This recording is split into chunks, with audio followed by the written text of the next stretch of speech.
Hello everybody, this is a Lighthouse Hall of Fame film from the European server Sebastian Potato in his T21 back from holiday. Welcome back. Took him very little time to get back into the Hall of Fame since he returned. We're in Malinovka Standard West. 1 artillery apiece, 3 scouts apiece. Both teams dominated by heavies. The enemy team has 1 TD, 3 mediums, and the rest heavies. His team has 4 mediums, no TDs, and everybody else is heavy. So, while heavies dominate the teams, on Malinovka, usually scouts dominate the battle. He's platooned with Friend of Fun, another frequent contributor to the Hall of Fame. So they definitely have the scouting advantage in this battle. He's going to play really actually very aggressive for facing 3 enemy scouts in a tier 6 match. He tries to go for the forward bush and gets lit up by the MT25, so he quickly circles around, trying to seek a little bit of cover here behind this little terrace and get some concealment back. The MT25 pops him one time. Going to take a shot, I think, back at him in the blind, trying to return the favor. They did get 1 kill out of that though. The enemy looks, T34, we're each pushing the water and they both die. He goes, pulls back up, gets into the middle bush safely. Here comes the T37, he's going to shoot at him. And he's going to expose himself, watch. So he backs up, goes down the terrace, bends around, getting cover while he gains his concealment again.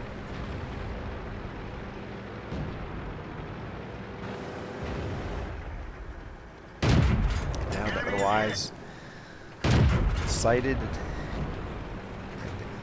he's lit up again, probably by the Oni over there, maybe by the MT25, maybe both.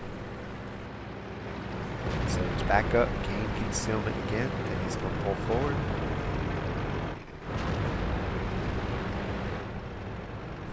Back to the middle bush.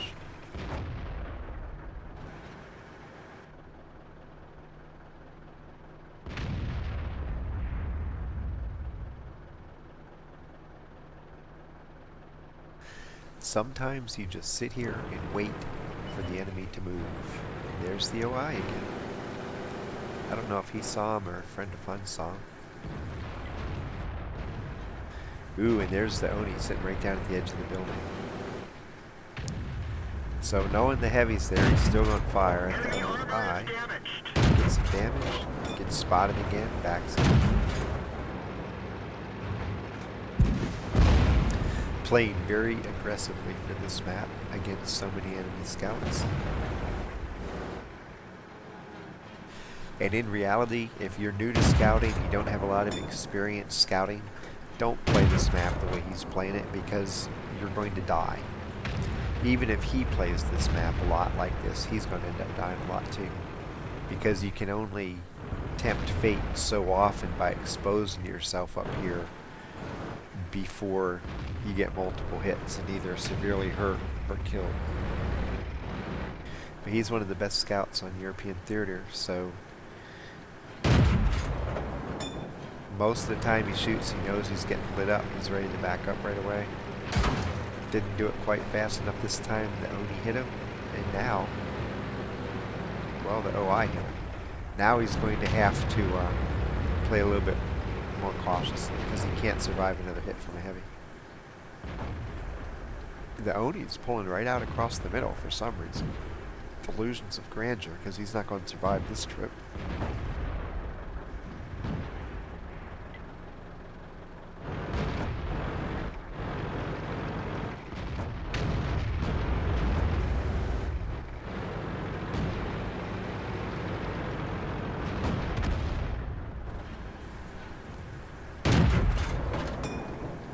With the Oni dead, he's a little bit more free to fire now. He had that MT25 behind a double bush, so he didn't have to worry about the scouts seeing him. He's going to pull back up here into the forward bush again. It looks like Friend of Fun's moving forward, going to be an MT25 against MT25 battle. Sebastian gets in a shot to help his platoon mate out.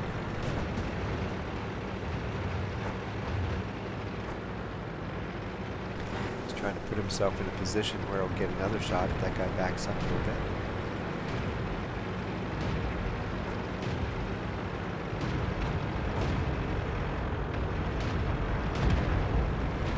Friend of Fun wins. Now, I don't normally do this, but I just switched over to Windows 10 and it's been screwing up my recording, so I've seen this battle a couple times and I know what's going to happen. I want you to look at the situation on the map right now. The enemy has multiple tanks in this area. They also have several tanks up here, while his allies have taken complete control of the hill. He knows they're going to move over to the edge of the hill here and start firing down at these guys. So these people most likely are going to have their guns pointed north.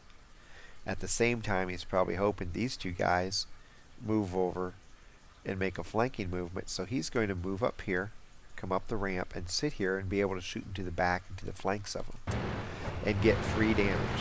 Help his teammates coming down the hill out. And this is all somebody watching the mini-map,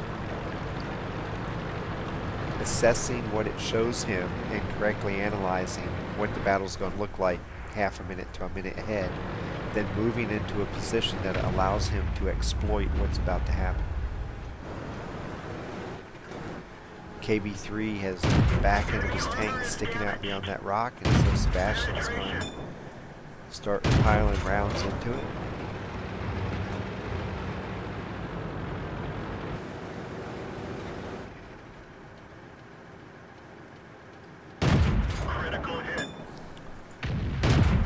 The hill to his right protects him from the tanks down here, and the tanks ahead of him have to be looking to the north, so he's getting a lot of shots where he doesn't have to worry about taking damage in return.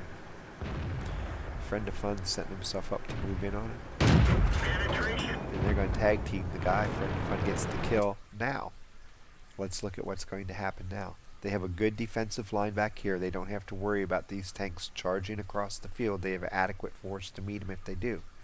But we have 1, 2, 3 heavies, 2 mediums about to come charging down off this hill, along with Friend of Fun and his light. These tanks, if they have any chance of surviving, are going to have to wheel around and meet this assault head on. He's just going to move up here onto this little hill, have the advantage of having some concealment from the bushes, and he's going to be set up perfect to fire into the sides of all these heavies as they shift their attention back to the east. Again, watching the mini-map, recognizing what's about to happen on the battlefield, and then positioning yourself to exploit that. Now at first he's having to shoot at this OI head on, but watch what's about to happen. As everybody moves down the hill, you can start to see it. Those heavies are moving over to meet the assault, and he's going to get to fire at the sides of them. Look at all these targets that he has flanking shots on. All because he recognized what was about to happen and found a way to put himself in position, which wasn't hard, he was almost there already, to take advantage of all these movements right in front of him. Easy, easy damage. At a distance where none of them can see him. There's a kill. Lots of damage and more targets to shoot at.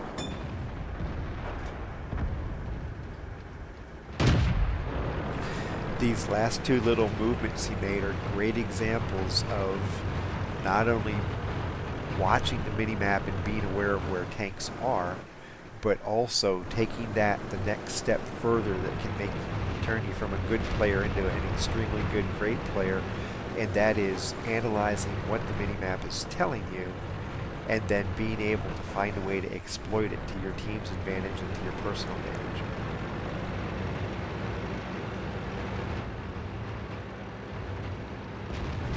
He's going to try to pull in and get a flanking shot on the IS. And a second kill, and now the 152 is pointed straight at him. He doesn't have to pull out. The 152 is surrounded. He can't get away. He just sits here, keeps proxying the guy. In this case, the tank that took out the 152 didn't need his proxy spot. But had that guy not hit or not killed him, another tank may have been able to kill the 152 based on his spot. No reason to pull out directly in front of that gun and die. He had plenty of teammates, and so he wisely chose just to sit there close enough to proxy in case that would help somebody else shoot him, and let somebody else get the kill, preserving his good mission and still getting the win. For this battle, he gets 1,691 points of damage and 2 kills. He was 22 of 35 shooting, that's 63%, and he got 3,711 spotting damage. 7 spots, earned 10,136 credits, and was awarded 2,066 XP. He survived the fight and got a patrol duty medal, along with Fire for Effect, Bruiser, and Spotter mini medals, and that gives him a battle score of 2,111, 12th place on the T21 list. And like I said, 2 things to learn from this. Number 1, especially if you're not an experienced scout, don't play this map the way he just played it when the enemy has 3 scouts, because you saw he went up to this forward bush, got spotted trying to get there and had to bail out and come back, went up to the middle bush safely, and then shot from his passive spotting position, and it was immediately exposed, had to back down again, pulled up again, shot, immediately exposed, back down again, and did that 3 or 4 times and got away with it before finally the OI put a shot on his nose and he had to get more cautious. If you do that without having a very high level of expertise, you're going to die every single time. He knew exactly where to go to get away from the shots, and he knew when he shot most likely he was going to be lit up already, so most of the time he didn't wait around to see if he was. The last time he hesitated, and he paid for it by taking a shot from the heavy. But if you don't know what you're doing too well with scouts, if you're just learning how to play a scout, pull up into the bush.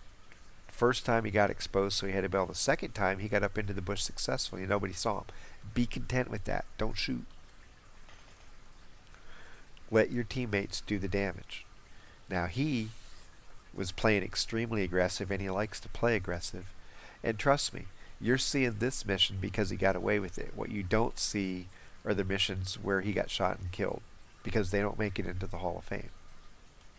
High risk, high reward, but not only do you have to play within your tank's capabilities, you also have to play within your personal capabilities.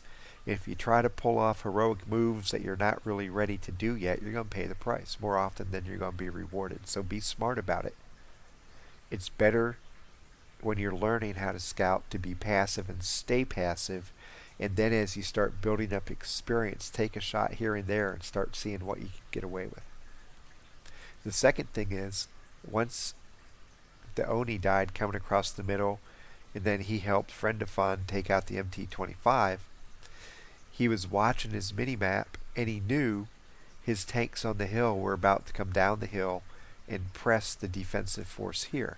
So he moved into a position to where he would get flanking shots on them. Friend of Fun and him again took out the last remaining tank up there. I think it was a KV-3. And so he looks and assesses the situation again. And now we have a whole slew of tanks sliding down the hill. The remaining enemy heavies are down here, and they're going to have to spin around and face them. So he just shifts maybe 50 meters and puts himself in a position to get awesome flanking shots on them. Pay attention to the mini-map, and then figure out, what does this mean to me and my team 30 seconds from now, and 1 minute from now, 2 minutes from now? Where do I have to move now to set myself up to take advantage of the next firefight that's about to occur? And he saw him do that twice in a row, and the reward for that is entry into the Hall of Fame again. You learn to do those same types of things, and guess what? You could have the next Hall of Fame mission. From Malinovka Standard West, watching his mini-map, being aggressive, but being ready for the next big move by the enemy. Happy hunting.